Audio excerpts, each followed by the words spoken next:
Hello students, आज हम discuss कर रहे हैं एक और poem, let me not to the marriage of two minds. This poem is composed by, or we can say that written by, the giant of English literature, that is William Shakespeare. William Shakespeare. William Shakespeare के बारे में यदि बातें की जाएं तो जितना बोला जाए उतना कम है।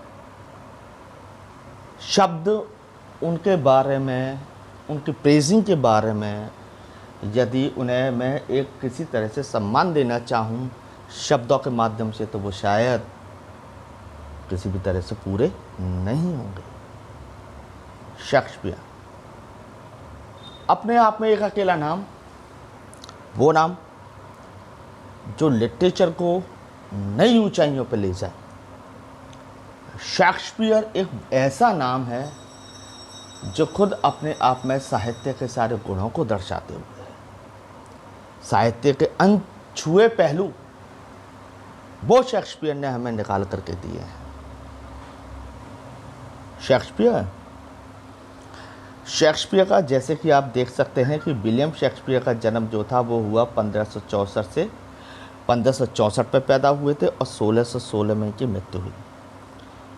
ज़्यादा मैं विलियम शेक्सपियर के बारे में कुछ कहूँगा नहीं। एलिजाबेथ फर्स्ट जब इंग्लैंड की अपनी महारानी थी एलिजाबेथ फर्स्ट, तो शेक्सपियर जो थे उस समय उनके लिए लिखा करते से मतलब है कि एक ऐसी पोइट्री उनकी थी जो कि एक क्राउन पोइट्री हम जिसको नाम दे सकते हैं। शेक्सपियर के बारे में मैं बताऊं तो शेक्सपियर के जो फादर थे वो एक, आप कह सकते हैं कि व्यवसाय किया करते थे, काम था उनका। ऑक्यूपेशन कौन सा? वो दस्ताने बनाया करते थे जिन्हें कि हम ग्लव्स बोलते हैं, ठीक है। तो उन्हें बनाते थे और उन्हें बेचने का काम ये किया करते थे शेक्सपियर के जो फादर थे। शेक्सपियर जो थे, यहाँ आप देख सकते हैं कि शेक्सपियर जो born at Stratford on Avon, ये इंग्लैंड में आपका एक प्लेस हो गया, यहाँ शेक्सपियर जो थे वो पैदा हुए थे। करेक्ट। शेक्सपियर ने यही एक पर्टिकुलर प्लेस था, यहाँ के ग्रामर स्कूल में रह करके शेक्सपियर ने अपनी एजुकेशन कंप्लीट की थी। अपनी एलिमेंट्री एजुकेशन को यहाँ कंप्लीट किया शेक्सपियर ने, लेकिन उसके बाद शेक्सपियर जो थे वो, हो सकता है दैट इज़ द प्रोबेबिलिटी कि शेक्सपियर जो थे वो अपने पिताजी के व्यवसाय में सहायता करने लगे। आफ्टर दैट एना हैथवे, इससे शेक्सपियर की शादी हुई। 18 साल की आयु में इनका विवाह हो गया था और 1583 यानी 1583 में एक बेटी इनकी पैदा हुई जिसका नाम इन्होंने रखा था सुसान, और 1585 में इनके 2 जुड़वा बच्चे जो थे वो पैदा हुए।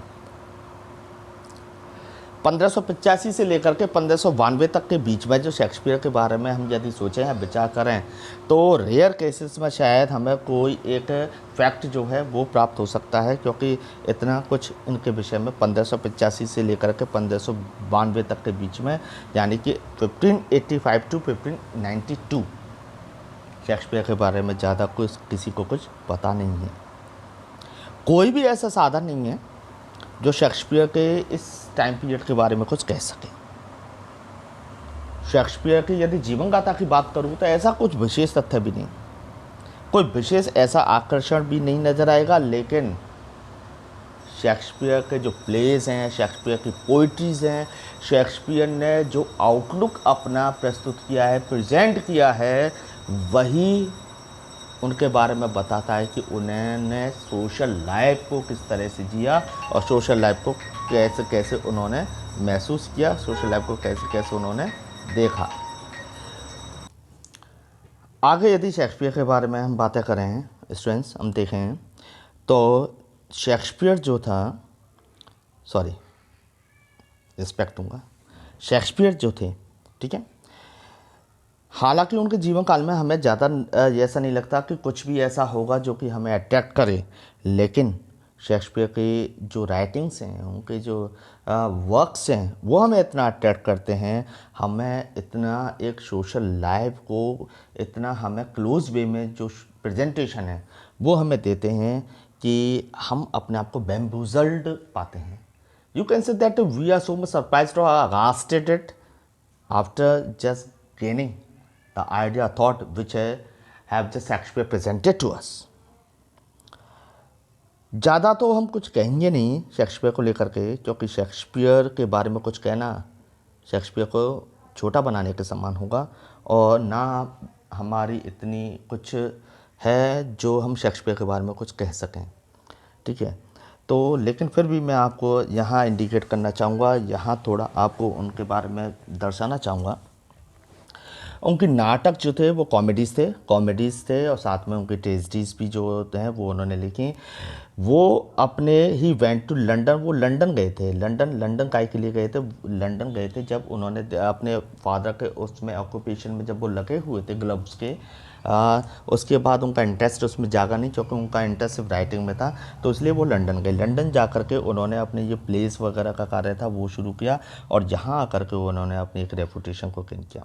वो रेपुटेशन थी उनकी एक ड्रामेटिस्ट के रूप में, वो रेपुटेशन थी उनकी एक पोइट के रूप में, और उस रेपुटेशन को उन्होंने अपनी सोनेट्स जो उन्होंने 154 के समथिंग जो सोनेट्स लिखी हैं उसके माध्यम से उन्होंने गेन किया.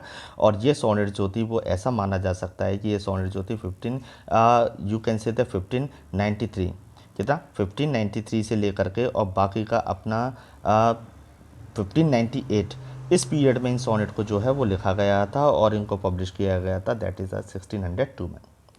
द अबव सोनेट यानी कि जो अब हम पढ़ने जाएंगे सोनेट वो 116 नंबर की सोनेट है, जो कि हमें एक डिपिक्शन को शो करती है. डिपिक्शन का है वो है ट्रू लव का डिपिक्शन. ठीक है, सच्चा प्रेम का डिपिक्शन. ठीक है, यानी कि इनकी सोनेट में जो हम पढ़ेंगे अब वो एक सच्चे प्रेम को दर्शाती हुई सोनेट है. हिज वॉल्यूमिनस वर्क इंक्लूडेड, उनके जो वॉल्यूमिनस वर्क जो हैं उनमें शामिल है 37 प्लेस, यानी कि 37 इन्होंने प्लेस को लिखा है. और हम कह सकते हैं कि 2 नरेटिव पोएम्स, यानी कि 2 अपनी ऐसी पोएम जिनमें हम कहानियों के बारे में जानते हैं या कहानियों को हम पहचान सकते हैं, वो कहानियाँ वो पोएम्स जो हैं वो इन्होंने कंप्लीट करके हमारे लिए दी हैं. तो ये विलियम शेक्सपियर के बारे में था स्टूडेंट्स. अब हम इनकी सोनेट के बारे में बात करेंगे. सनेट, आप जैसे कि सनेट ये एक लैटिन वर्ड होता है उससे लिया गया है, and I have just discussed it earlier in my last videos. और सनेट जो हैं आपके वो 40 लाइन्स पोएम्स होती हैं, इतना मैं आपसे कहना चाहूँगा यहाँ. और 40 लाइन्स की ये जो पोइट्री होती है, जो ये पोएम होती है 40 लाइन्स की, इसमें आपके पेट्रार्कन सनेट जो है वो इंक्लूड होते हैं, जैसे कि इटालियन सनेट के रूप में जाना जाता है. दूसरा इंग्लिश सनेट या फिर हम कहें कि शेक्सपियरियन सनेट, इसके रूप में इनको लिया जाता है. Got it students. अब इन सनेट के बारे में आगे मैं डिस्कस करते हुए ये कहना चाहूँगा कि पेट्रार्कन सनेट जो है ऑक्टेव और सेस्टेट 2 पार्ट में डिवाइडेड होती हैं, 8 और 6 की लाइंस में. और जो आपके इंग्लिश सनेट हैं वो आपके डिवाइडेड होती हैं, वो आपके 4 लाइंस के 3 स्टेंजास होते हैं और बाकी का एक क्वार्टरन होता है. ठीक है, 4 लाइंस के क्वार्टरन्स होते हैं और एक कपलेट होता है. अब यहाँ इतनी तो अब बात हमने कर ली सनेट को लेकर के, लेकिन सनेट जो है आपकी आयम्बिक पेंटामीटर में जनरली लिखी जाती हैं, ये भी मैं आपको बता चुका हूँ. और साथ में मैं आपको बता चुका हूँ कि आयम्बिक क्या होता है और मीटर जो है वो किस तरह से आपके जो है वो काउंट किए जाते हैं, ये सारी चीज़ें मैं आपको दर्शा चुका हूँ. बाकी का अब हम इस सनेट की बात करेंगे. यहाँ मैंने आपके लिए जो प्रेजेंटेशन दे रहा हूँ यहाँ ये ऑक्टेव और सेस्टेट के रूप में है. ठीक है, काय के रूप में, ऑक्टेव और सेस्टेट के रूप में मैंने यहाँ लिखा है. लेकिन आप इस ऑक्टेव और सेस्टेट के पार्ट में जो मैंने डिवाइड किया है इसमें आप देखेंगे कि मैंने आपके 4 लाइंस के क्वार्टरन्स जो हैं 2 इंक्लूड किए हैं और जो सेस्टेट है उसमें एक क्वार्टरन और एक आपका कपलेट इंक्लूडेड है. ओके स्टूडेंट्स, तो हम यहाँ बात करते हैं अब let me note the marriage of 2 minds की. ठीक है, ये पोम जो है विलियम शेक्सपियर के द्वारा कंपोज की गई थी. सबसे पहली बात तो ये. अब इस पोएम के बारे में बात कर लेते हैं, इस पोएम में आखिर दिया क्या है. तो इन दिस पोएम शेक्सपियर जो है वो इस सनेट में हमें प्रेजेंट कर रहे हैं अबाउट द ट्रू लव, एक सच्चे प्रेम के बारे में हमें जो है वो दर्शाते हुए हैं. शेक्सपियर जो है वो क्या कहते हैं कि जो ट्रू लव है उसके सामने किसी भी प्रकार से हिंड्रेंस आ जाए, कोई भी रुक ऑब्स्टिकल्स आ जाए, किसी भी प्रकार से कोई डिफ़िकल्टी आए, कोई रिमूवर क्यों ना आ जाए, लेकिन सच्चा प्रेम हमेशा सच्चा ही रहता है, वो कभी भी चेंज नहीं होता है। ठीक है, तो इस तरह की चीज़ें जो हैं वो शेक्सपियर ने हमें यहाँ प्रेजेंट की हैं। तो देखिएगा शेक्सपियर क्या कह रहे हैं, देखिएगा, let me not to the marriage of two minds. Shakespeare क्या कह रहे हैं, ये 4 पंक्तियाँ शुरुआत की मैं लूँगा और ये 4 पंक्तियाँ जो हैं हमारी वो कहाँ से कहाँ तक मैं ले रहा हूँ वो देखिएगा आप स्टूडेंट्स। वो ले रहा हूँ मैं लेट मी नॉट से ले करके और टू रिमूव तक। ओके स्टूडेंट्स, तो let me not to the marriage of true minds. या ट्रू माइंड्स क्या है, सबसे बड़ी बात यहाँ ट्रू माइंड्स क्या है, लेट मी नॉट, यानी कि यहाँ शेक्सपियर ये कहना चाह रहे हैं कि वो नॉट यानी कि वो एक्सेप्ट करना नहीं चाहते द मैरिज। मैरिज का मतलब हम यहाँ काय से लेंगे, मिलन से। मैरिज का मतलब हम लेंगे मिलन से, और ट्रू माइंड्स का मतलब हम लेंगे यहाँ क्या, that is the LOVERS, lovers. True minds से हम मतलब क्या लेंगे, लवर्स से। ठीक है ना, तो let me not the marriage of true minds, Shakespeare कह रहे हैं कि मैं किसी भी तरह से एक्सेप्ट नहीं करूँगा उन लवर्स के मिलन को। कौन से लवर्स के मिलन को, एडमिट, यहाँ दे रखा है एडमिट।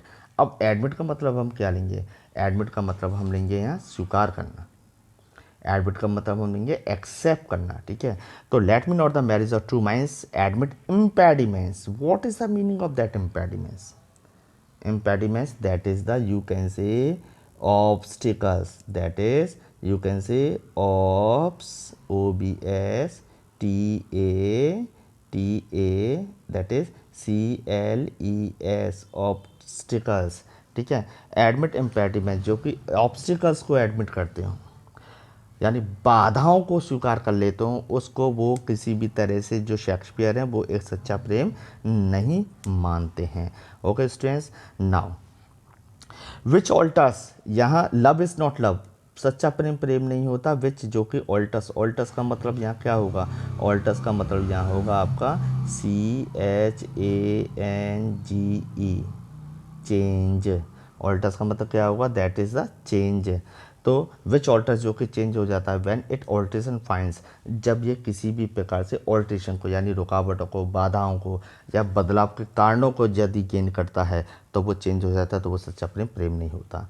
और वैंस या फिर वो प्रेम जो कि समर्पित हो जाए, जो कि इफेक्टेड हो जाए, जो कि प्रभावित हो जाए, बैंड्स इफेक्टेड से हम लेंगे, और बैंड्स जो कि प्रभावित हो जाए with the remover to remove, वो भी उस रिमूवर से, यानी उस रिमूवर से, उस बदलाव से जो कि बदलाव लाने का कारण होता है, जो कि चेंज लाने का कारण होता है, उससे यदि वो चेंज हो जाए तो उस प्रेम को सच्चा प्रेम नहीं मानते। तो इन 4 लाइनों में शेक्सपियर ने क्या कहा, शेक्सपियर ने कहा कि late me not the marriage of true minds, मैं उस प्रेम को प्रेम नहीं मानता, एडमिट इम्पेडिमेंट जो कि बाधाओं को स्वीकार कर लेता है।